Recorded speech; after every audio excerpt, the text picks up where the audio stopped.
महात्मा बुद्ध अपने शिष्यों को ध्यान का अभ्यास बताते थे। किसी का 20 साल के तो किसी का 40 साल के अभ्यास से, किसी का 50 वर्ष के अभ्यास से भी ध्यान नहीं सदा, और किसी ने युवा अवस्था में ही ध्यान में प्रवेश करना शुरू कर दिया तो किसी का तो वृद्धावस्था तक भी ध्यान नहीं सदा। महात्मा बुद्ध के एक शिष्य थे आनंद। उन्होंने ध्यान के बारे में कभी भी बुद्ध से नहीं पूछा और बुद्ध ने कभी उन्हें बताया भी नहीं।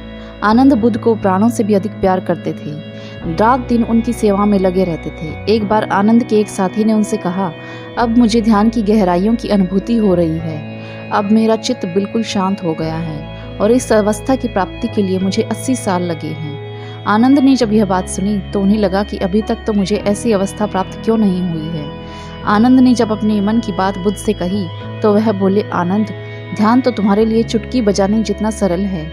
बुद्ध ने आनंद को ध्यान का अभ्यास बताया और तीसरे ही दिन आनंद ध्यान में डूब गए, समाधि में खो गए।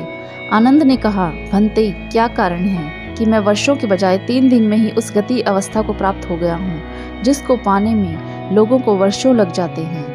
बुद्ध हंसे और बोले, आनंद, वह व्यक्ति जो बिना सेवा के ही केवल ध्यान के द्वारा ही अंतःकरण को शुद्ध करना चाहता है, उसके लिए यह एक बहुत लंबी यात्रा है। तुमने इतने वर्षों तक सेवा की है, परोपकार किया है। इसी सेवा भावना के द्वारा तुम्हारा अंतःकरण इतना अधिक निर्मल और पावन हो चुका है कि अब तुम्हारे लिए ध्यान और समाधि बहुत ही आसान हो गए हैं। ध्यान करना एक शांत और निर्मल व्यक्ति के लिए उतना ही सरल है जितना कि एक शांत नदी में अपना प्रतिबिंब देखना।